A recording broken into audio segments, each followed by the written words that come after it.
isang araw, nandito ang MMDA, ang MTRCB. MTRC. Yung sa movies? MTPB. MTPB. Oo, MTPB. Kulay dilaw. Sira at hindi naman alam namin na gano'n ang mangyayari. Pero sir, ano po with all due respect for being a barangay chairman for the past 15 years, Yeah. are you aware of the Barco? Barko? Opo.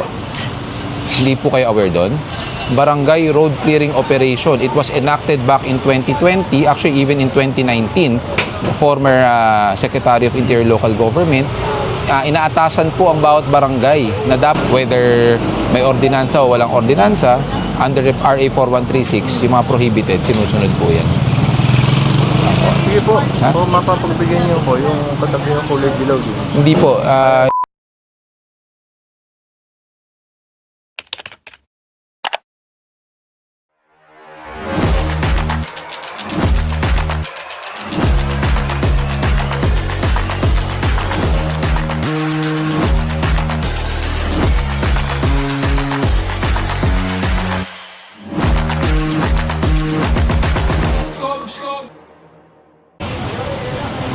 Sino po may-ari nito, yung kainan? Hindi ba pwedeng itabi ng konti? Pwede po ba natin iusog po ng konti? Kasi po, dapat ito, klaro po ito eh. Ayan o, makikita nyo po yan. Dapat po yan, klaro po ito buo. So, dapat tanggalin natin to sa kayo maupuan. Sige po, urong nyo pa po. Dapat hindi po kayo lalagpas dyan sa pader na yan.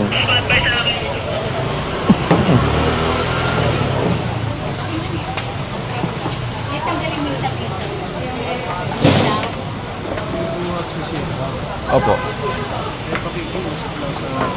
Ano po yun? Ano po yun? Yung Thank you po. Kaya nga eh. isang kotse ron. Diyan na nga sila, sir. Tiga di.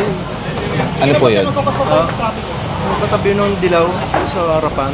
Opo, ano po yun? Tiga di ICT may-ari nun. So, ano pong... Kasi ngayon ko lang nalaman yan. At ngayon lang ako nagkita ng sulat.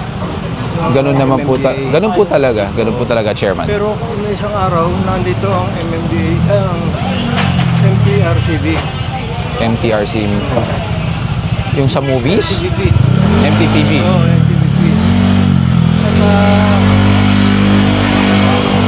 gumawa na kami ng resolusyon. Akala ko, okay na yun. How many years have you been the barangay chairman? 15 years. 15 years? Opo. Ngayon lang po kayo gumawa ng resolution? Opo. Kasi yung MTPB ito, legal park talaga sa left side. Hindi, pero meron pay parking ticket which is yun po ang legal dapat. Yeah.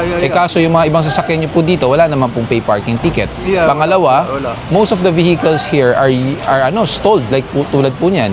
Hindi na umaandar. Sariling sasakyan nyo po ng barangay, tinambak nyo na po sa kanto. So, I don't think na a resolution is needed anymore since there's an ordinance as regard to the pay parking. Kaya nga lang, nakikiusap ako sa inyo na kahit na bukas, pahilan ninyo. Pero yung ano lang, yung bang, kasi yung isa ron, sira, yung kulay dilaw, sira at hindi naman alam namin na gano'n ang mangyayari. Pero sir, ano po with all due respect for being a barangay chairman for the past 15 years, Yeah. are you aware of the Barco? Barko? Opo. Hindi po kayo aware doon? Barangay Road Clearing Operation. It was enacted back in 2020, actually even in 2019. The former Secretary of Interior Local Government, inaatasan po ang bawat barangay na dapat linisin po ang kapaligiran. Tulad po niyan, yung mga karinderya po na kinakain ng sidewalk. Pero sa amin, puro inaayos namin yung mga sidewalk. Pero ano po, wala pa rin po kayong sidewalk dahil punong-puno po ng obstruction. Yung iba po nga po, tulad niyan, yung karinderya, napayagan nyo daw po hanggang dito. Yung tent po nyo, tinan nyo po, nasa kalsada na. Tapos, indicated also under Barco Memorandum na dapat street parking should be I understand. regulated. So, tama naman po ginawa ng MTPB since meron silang regulation as regards to pay parking. Pero hindi ko lang po alam bakit hindi po nabibigyan ng pay parking ticket karamihan ng sasakyan po dito. Kaya nga, ang pagkaalam namin, ang left side parking free. Left side. Left side parking is free. Left side. Pero ano po may ticket po yung mga ibang sasakyan dun On the left side. Ngayon lang nangyari yun. I doubt po. Left side. Kasi hindi kami nag-coordinate sa MTPB para iwas nga po any compromises So talagang merong pay parking po talaga Kahapon lang dito. nandito yun. Opo. Sabi, Saka may nagsumbong tiga Malacanang. hindi ko po masasagot kung sino po nagsumbong pero it's part of your responsibility naman po. That's true. Na kung wala kayong regulated street parking at wala kayong pinasang ordinansa, technically there's no street parking allowed.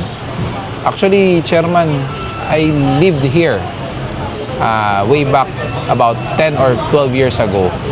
Talagang daming parking dito. Mga jeep. So alam ko po ang sitwasyon po dito at alam ko rin po talaga walang ordinansa ng parking dito. It's just that napagbigyan po siguro 10 years ago kasi ang sitwasyon ng kalsada natin hindi naman ganun kapuno. Pero unfortunately right now, sobrang dami ng sasakyan. We have to adapt to the current situation. Saka ano po, Chairman, yun po yung ibang constituent nyo. Hinaharang sa gate ng may gate po. Under Republic Act 4136, bawal po yun Opo. Saka yung ibang sasakyan nga po, ginawang stalled na. This is different 688 yan. Kahit difference po, kahit 689. magkaiba po kayo, still one street lang po yan. Ang Republic Act naman po, national po yan So, sinusunod naman po yan. Whether may ordinansa o walang ordinansa, under RA 4136, yung mga prohibited, sinusunod po yan. Sige po, Ha? o mapapagbigyan niyo po yung katabi ng kulay dilaw din. Hindi po, hindi ko pa pagbibigyan unless may driver po yan at magpapatikit. So, matotoo po talaga. Kasi, towing, number coding. Oo po. Kung number coding, dapat may garahe naman po sila. ICT, wala nakatira lang. Nonetheless naman po, hindi tayo namimili kung anong ahensya pa po yan. Wala po tayong special treatment or exemption.